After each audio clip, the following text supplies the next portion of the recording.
hello, and welcome back to Middle Age Motive. Hope everybody's doing well. Just wanted to check in. Just hit 1,100 miles on my bike. So I think it's enough time to really do a decent preliminary talk about the bike, let's say. And as you see from the title, do I regret selling my Monster for the Streetfighter? Let's start by saying, just talking about the Streetfighter again a little bit. Now that I've ridden it 1,000 miles, I've ridden in the heat, I've ridden in chillier weather, I've ridden longer trips, so I've had a good mix, and I think I can make a decent assessment of what the bike is to me and how it works for me. To anyone new to the channel, I'm middle-aged, of course, 52 years old, and I am just shy of 5'10". I'm 240 pounds, and that's not because I work out every day. It's from Whoppers and stuff like that, eating burgers. I'm working on getting it off. But with that said, so that's kind of my dynamics. I had said in a past video, when I got my Monster, it was a 1200S 2018, and I bought it in 2019, January 2019. It was a leftover, and it had the Olin suspension because that's what the S comes with, and I had to do a lot of adjustments on the suspension because the bike felt extremely squirrely for me with my weight, especially the rear shock on the rear, because every time I would accelerate really hard, it would squat and lighten up my front end so much that it was actually scary. So I did some research and I watched a lot of videos, and I was able to get in there and adjusted. I tightened up the rear suspension. I probably could have even used a spring, but it was fine for me once I tightened everything up. It was a little jarring, you know what I mean? It rode a little rougher, but I kind of got used to it really fast and actually really enjoyed it. There's nothing like Olin suspension. I mean, it is just phenomenal. And as you can see from previous videos, that I chose to go with the non-S model. One, because of availability. Two, because I can't outride this suspension. So with the Streetfighter, when I got that, I was considering, or contemplating whether or not, hey, you're going to have to do the suspension, tighten it up. I've not had to touch this suspension. This bike is so confidence-inspiring. Full acceleration right out of the box. I ride in sport mode in whatever settings. I've not altered sport mode because you can get in there and adjust the settings. I ride in sport mode, and everything is adjusted just as it was, the settings from the factory, whatever they set sport mode up at. And the bike has been phenomenal. I mean, absolutely phenomenal. It is very confidence inspiring, and it's a joy. It's an actual joy to ride. Like I said, I've gone on some longer trips, and the comfort of this bike absolutely still to this day amazes me.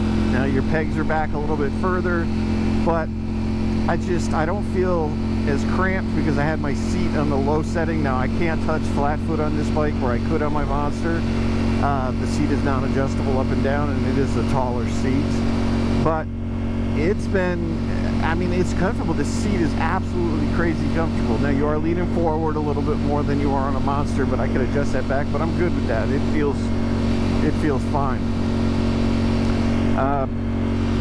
One thing that really surprised me is, at 1,100 miles on my Monster, the factory Pirelli rear had already started really forming a flat spot.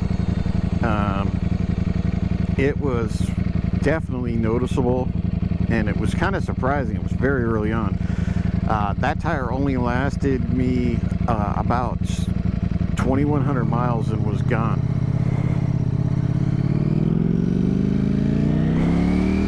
Which was kind of surprising, and I just chalked it up, and I went with Road 5s, and they lasted me about 8,000 miles. So they were definitely a major difference. But this bike, I'm really surprised. The rear tire looks like new still at 1,100 miles. It's got plenty of tread depth. It doesn't look like it's bottoming out. It's crazy. One other thing that kind of surprises me is, you know, the size of my chicken strips. They're actually a lot bigger. This bike really has a really good lean angle. I go through these turns and I lean just like I did on my Monster. Now my Monster, I was burned out all the way to the edge. I mean, you know, as best you can on the street. And not that, you know, I'm not saying that chicken strips dictate, especially on the street, what kind of rider you are by any means, but I didn't have, you know, a good inch or more. You know, it's crazy. And I, you know, in my eyes, I'm leading the hell out of this bike. I'm actually going through the same areas that I went through at a higher rate of speed. Speaking of speed, you know, when you get a new bike, I'm sure this has happened to most of you, or when you get a faster bike, or as you were progressing up and you get a new bike. Like when I got I went from cruisers when I was in my, you know, 19 or 20 years old. I bought a Yamaha FZR 600, and it was a late 80s, early 90s model. And I remember after the break-in, I was able to, you know, wind it out, and I hit 7,000 RPMs where all the power kicked in, and it absolutely scared the living crap out of me. You know, it was just, it came on like a vengeance. And not that this scared me, but when I came from my Monster to this, you know, my Monster was very linear, which this is too, but it was a lower end. The torque came on lower. It was just it was really,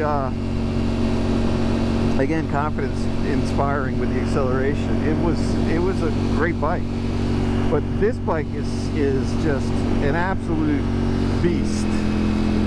And as I've ridden and ridden, I'm getting used to it more and more. You know, just like we all do. You know, you get used to the power, and you know when the power is going to kick on, and it doesn't feel as fast as it used to. Now, trust me, you know, you'll glance down. That's how confidence inspiring this is. You glance down and you're doing triple digits, high triple digits, and you're like, holy moly, how did I get there? You know, it just happens really fast.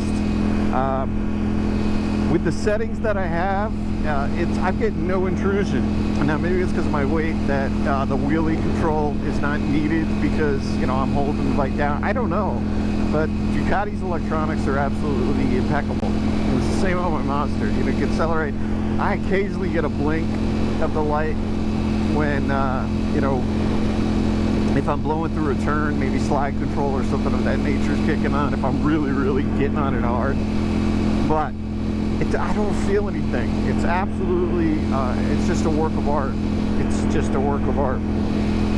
As far as fit and finish, everything's pretty much stayed the same. I do have some nicks and pings, so I got to get a guard for my sump, the lower sump. They have that guard that I had showed in the previous video. I'll throw that up just in case someone didn't watch that video. I'm going to get one of those and get that put on. I bought radiator guards, and I still haven't taken the 4-hour plunge to put those on, so I really need to. I'm kind of threading the needle there. I just need to bite the bullet and do it. I ordered throttle spacers, which I had on my Monster from Ducati spacers, because there's a lot of play in the throttle, and that tightens it up nice. It's a quick, easy fix, and well worth the 40 bucks, which is atrocious for 2 pieces of plastic, but it's the R&D and the technology. But do I miss my Monster? I have to say no. I really do. I mean, the Monster is a phenomenal bike, and it gave me a great 2 years of riding. It was just a blast to ride. It was a great entry into Ducati. But this bike, hands down, the only negative about this bike is it makes you really want to ride fast. It's so confidence inspiring. You know, you look down and next thing you know, you're flying. And I ride a lot of these same roads that I ride in my truck. And, you know, I have a Tacoma, and, you know, I'm going 10 miles an hour slower, and it feels like I'm flying. You know, it's just kind of weird. And bike's been absolutely phenomenal. I'm still contemplating the exhaust for this. I didn't even consider it on the Monster, but for now I'm holding off. I put that servo eliminator on there, and that's doing the job. Before I sign off, I wanted to talk about one last thing. As you may be able to see, my service light is still on because I've not gone to the dealer, and I don't plan to anytime real soon. But there is a company, they basically, and I'm drawing a blank on the name, which is just how I roll. So I'll post it up. I'll throw a picture up here with the company and the product. It's not cheap. I think it's about 800 bucks, but you can do a flash with it. It's basically, they send you a little LCD, I believe it's LCD, little computer type thing that they download their flashes to, and you can customize your flash right on that and everything like that. But the thing that I really liked was they're testing the ability to shut your service light off. They've tested it on a couple bikes, and it has shut the service light off. So it's in a beta testing time right now. So as far as scanners to shut the service light off for all those that decide to do their own service, or their dealer's too far away or too backed up, I mean, don't be afraid to do your own oil change. Just keep all your records, at least in the US. I believe that, you know, there's a lot of people out there that like to work, but this computer looks very promising. So I'll post as much information up and maybe put a link in the description to them, and you can check it out on your own. It's not cheap, but it may be a cheaper method than buying one of those super, you know, thousands of dollars, you know, scanner just to shut the light off. You know, and this bike's really small, so it's not a real pain in the butt. I'm just kind of used to it. Anyone that watched my Monster videos, toward the end there, I got my service done early, and the light came on, and I rode probably 4 or 5 months with the light on, and just, you know, keep track of the time. But with that, I want to say thank you. I hope everybody's happy and healthy, and we will talk to you on the next video. Thank you.